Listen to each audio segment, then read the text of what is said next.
my dear brothers in the ordained ministry, my dear brothers and sisters in Christ, dear members and leaders of the Couples for Christ, magandang hapon po sa inyong lahat. Magandang hapon, Bishop.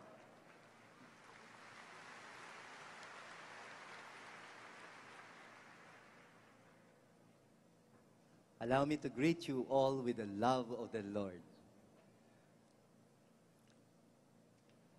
Some time ago, a little child asked me a question that really took me aback.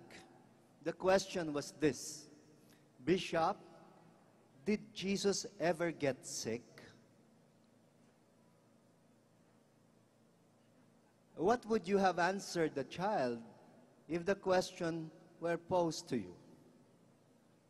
And my answer, without batting an eyelash, was, but of course, my dear child, but of course. Yes, he was every bit human like you and me, in all ways and all things except sin. It does not say except sickness. Sickness included. I am sure sometimes Jesus also felt sick once in a while.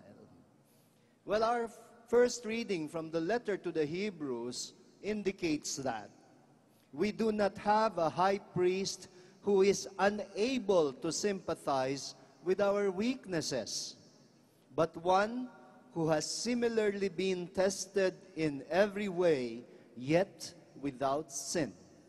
So, let us confidently approach the throne of grace to receive mercy and to find grace for timely help.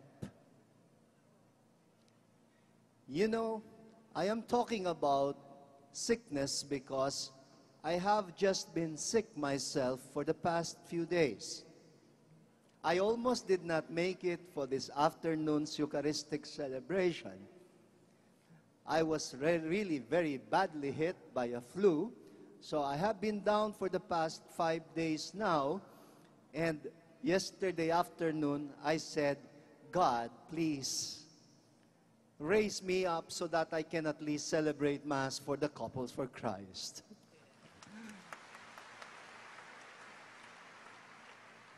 Well, as you can see, He raised me up. You know, whenever we visit a place, it is very normal for people to come and greet us, to greet the priest, to greet the bishop, and to kiss the hand of the bishop. When you are in a public place like this, one of the hazards is there is a strong tendency for you to pick up all sorts of viruses, especially during this time of cold. And you know that we're all very prone to all kinds of viral infections. Somebody said, Bishop, why don't you just tell people not to touch you anymore? Because you are too prone to illness. And why don't you just bring with yourself a disinfectant all the time so that at each time somebody kisses your hand, you disinfect them? I said, oh my God, I will never do that. I said, they might think, ang selan-selan naman ang bishop na yan. He doesn't want to be touched. And he's always afraid to pick up a virus. You know, in the time of Jesus, they were already very conscious of infections, of contagion. And they made no distinction between physical and spiritual diseases.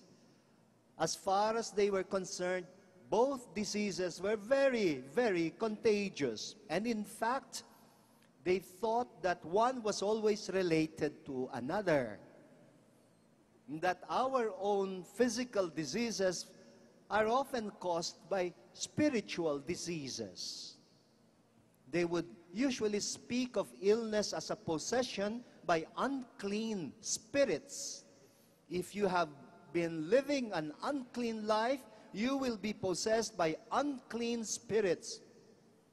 And so because they knew that diseases, whether physical or spiritual, were very contagious, the normal approach to illness was avoid. To avoid sickness, you have to avoid the sick. But let me ask you the question. How can you avoid the sick if you are a doctor or a nurse? How can you avoid the sick if the sick is your child? If the sick is your spouse? If the sick one is your friend? You cannot just avoid. Even if you have to take good care of your health, if you love somebody, if you love the people who are entrusted to your care, you will not avoid them when they are sick with you. You would look after them. You would take care of them. Well, today's gospel speaks about Pharisees whose only principle was, if you want to avoid being infected by sin, then you have to avoid the sinners, period.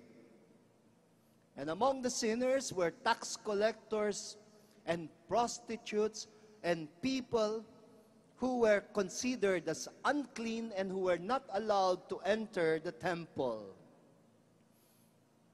Jesus was doing the exactly opposite approach of the Pharisees towards disease, towards sin. He was not avoiding them. He was in fact reaching out to them. Do you remember that time when Jesus met a leper? And my usual question is, bakit sila nagtagpo? Why did they meet? Because normally, the lepers themselves would be avoiding people. The lepers were outcasts. They were made to live in cemeteries, in places that were far from people. And you're supposed to shout even from far away, unclean, unclean, I am sick, I am diseased, please don't approach me. Why don't you just please throw me a piece of bread? That was the common condition of the lepers. Lepers were always seen in places of solitude because they lived a life of negative solitude, the solitude of isolation. Well, that explains why he met Jesus. Because Jesus was also a man of solitude, except that the solitude that Jesus lived was not a solitude of isolation, but a solitude of communion. Nagtagpo. The encounter between two people of solitude leads to something wonderful and miraculous. Jesus touched the leper. He was supposed to avoid him. No, he did not avoid him. He touched him. He touched the leper in the same way that he touched the lives of sinners and prostitutes. He touched people who were avoided by society. Of course, you would understand the reaction, the disgust of people. They would say, yuck. He is not avoiding them. He's not afraid. Is he not afraid of the contagious disease of sin? Baka mahawa siya. And Jesus touched the leper, and instantly the leper was cured. You know what I call that? I call it the reverse contagion. Totoo, nakakahawa ang sakit. Yes, it is true. Sin, like disease, is contagious. Evil is contagious. There is no doubt about that. That is why some people are called people of bad influence. And if you're not so sure of yourself yet, you better avoid them because you might get bad influence. But you know, the good news that is being proclaimed today is If evil is contagious, don't you forget that the good is even more contagious. I call this the reverse contagion. It is the touch of compassion and that reverses the contagion. That is why our first reading has reason to say, we do not have a high priest who is unable to sympathize with our weakness. God did not avoid us at all. He reached out to us and allowed himself to be born in our wretched human condition, to share in our vulnerability, to share in our weaknesses. He was also tempted like all of us, except without sin, says the writer to the Hebrews.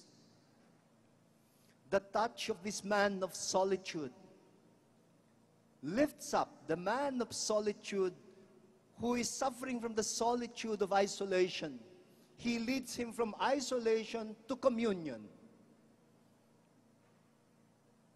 We too are called, like Christ, to be bringers, to be bearers of grace. And Jesus, when he heard the attitude of the tax collectors, said, it is those who are well, or those who are well do not need a doctor, rather the sick do. I have come to call not the righteous, but the sinners. My dear brothers and sisters, allow me to address very quickly your theme for this year, which I understand you are drawing from the second chapter of the Gospel of John, the story of the miracle at Cana. Obey and witness. I have been seeing your name tags everywhere with the slogan, obey and witness. There is, of course, a little bit of a shift in imagery. The crisis situation that is being addressed in the Gospel of John, in the story of the miracle at Cana, is not about sickness, it's not about disease, but rather an even more common experience, a situation of lack, a situation of inadequacy. What I call in Tagalog, isang kalagayan ng pagkaubos. I call it the running out of wine syndrome. Ang pagkaubos ng alak. The running out of wine experience is a very common experience. It is as common as burnout. It is as common as brownout or blackout, the spiritual brownout or the spiritual blackout. Wine in the Gospel of John is a very significant metaphor. It is a beautiful analogy for Christian life. Tayo ay alak, like the wine that we offer at the Eucharist. Wine is an analogy for Christian life as against water. Because compared to water, wine is a spirited drink. We all became wine when we were baptized. We were transformed from water into wine at baptism when we received the Holy Spirit. We were empowered to live our lives no longer as mere sons and daughters of man and woman. We were transformed to live our lives as sons and daughters of God. To live a life of the Spirit, a spirited life. This is what Christian life is really all about. Isang buhay na may lasa, a tasteful life as against a tasteless life. A life with purpose, a life with meaning, a life with direction, a life with mission. What good is life if it has no mission? Not all people who look alive are really alive. Some only look alive. Some people look alive, but they're good as dead if they live their life without meaning, without purpose, without direction. And so Christian life is a call to live a spirited life, a tasteful life, the life of being wine from bland water. We have been transformed already at the moment of our baptism.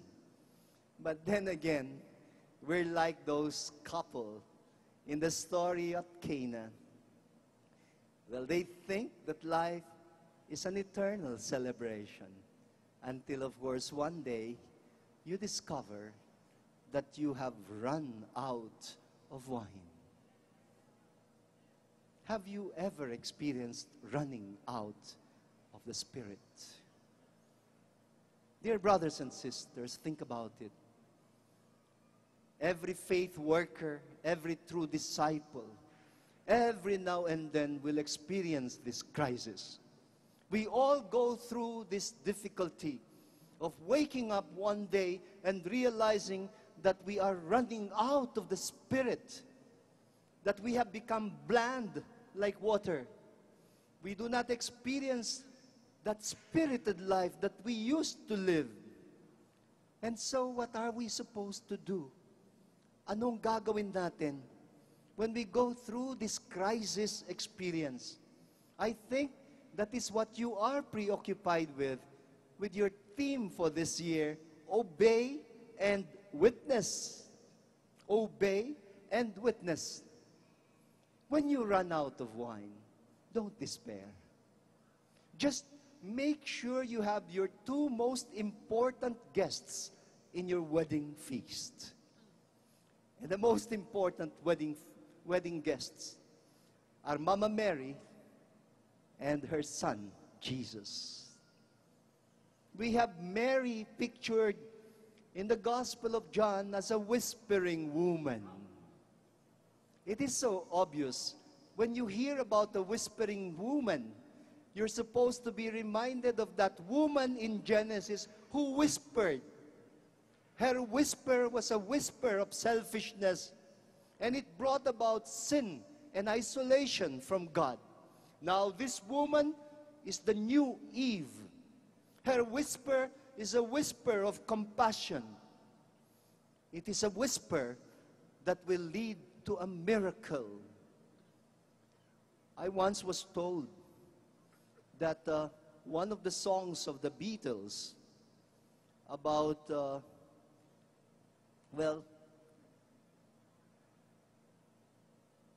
Mary. You remember that song, When I Find Myself in Times of Trouble? Mother Mary comes to me, whispers words of wisdom, let it be. And I was so fond of that song, believing indeed that they had written about Mama Mary, only to discover later on that they had written about Mary Jane. Marijuana pala yung tinutukoy, no? I wish they had really written about Mary. Because, indeed, that is what we Filipinos do in times of trouble. We come to Mama Mary, and she speaks words of wisdom. She whispers to us the whisper of compassion. Like the typical mother that she is, she's the first to notice a situation of crisis. At siya ang bumubulong, the whisper of compassion. I do not know if you've ever heard that French story, which is the exact opposite of the story of the miracle of Cana. Well, once upon a time, we're told, there was a couple that decided to get married. And they were so poor that the neighbors came to them and said, "We will help you with the feast." But the couple also had a pride. So the couple said, "Oh no, please. We have saved some money for this wedding. Yes, we will take care of the banquet. But if you would like to help us, please bring each family a jar of wine." And during those ancient times, people produced wine in their own cellars. And all the neighbors said, "Oh, that's easy. Okay, we will all bring 1 jar of wine per family." Now, the problem was, there was one wise neighbor who whispered to his neighbor and said, "Well, if hundreds of families will bring a jar of wine and put them all together in a barrel, I might as well just bring a jar of water. Nobody will notice anyway." And so he whispered it to his neighbor, and the neighbor whispered it to the other neighbor, and the other neighbor whispered it to the neighbor of the neighbor of the neighbor. And on the day of the wedding, when they toasted, "Cheers to the bride and the groom," the leader of the community said, "Long live the bride and the groom." And they lifted their cups, and then they drank their wine, and they were all red in shame because the wine had turned into water. It is the opposite. The opposite of the miracle of Cana. All because of one whispering man. It was a whisper of selfishness. That is how we reverse God's miracles. With selfishness, with sin, with egoism. Well, today, the Blessed Mother teaches us how to whisper rightly. Whisper the true words of wisdom. Whisper the whisper of compassion. And her whisper is, "Do whatever He asks of you." She will not even give the solution. She will just lead you to her Son. Do what He asks of you. And what is it that the Son will ask of us? Very simple. The Son will just say, "Fill up the empty jars. Fill up the empty jars." In all our emptiness, I know sometimes we may react to that. And we may say, "God, what do you ask me to fill up with?" Yun na nga ang problema. We have run out. And perhaps Jesus will say, "What is it that remains? What is it that you have?" And you'll probably say, "Nothing, Lord, nothing. There's nothing left but water. How can I serve water? It is bland and spiritless. I am nothing but water." Well, Jesus says, "Fill up with water." No problem about that. For as long as you can continue to fill up and to offer whatever it is that you have that is left, Jesus will say, "I will take care of the Spirit. Just give me your water, and I will touch your water and turn it into sweet wine so that people will say, 'But you have kept the good wine until now.'" Dear brothers and sisters, all we need to do is to obey. Obey what the Blessed Mother says. "Obey my Son. Do whatever He asks of you." That is all that He asks of us. That is all that she asks of us. And then you will see how He takes over. The gift is very simple. He will give us the gift of the Spirit. Allow Him always to touch you, to touch your life. And as long as you can still fill up, and incidentally, did you know what filling up in Filipino also means? Filling up in Filipino, pagpupuno, is our favorite cultural expression for forgiveness. Kapag may kulang, magpuno. When there is a lack, when there is an inadequacy, learn to fill up. Pag may kulang, wag nang mambutas. That is one of our most common problem, ang pambubutas sa isa't isa.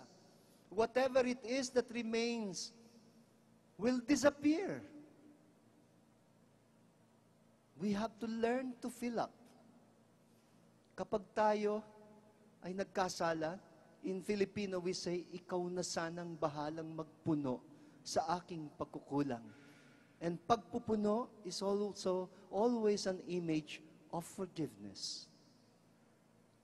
Part of obeying is learning how to be forgiving. Fill up. And after filling up, be ready to serve all over again. And the Lord will say, draw some of it out.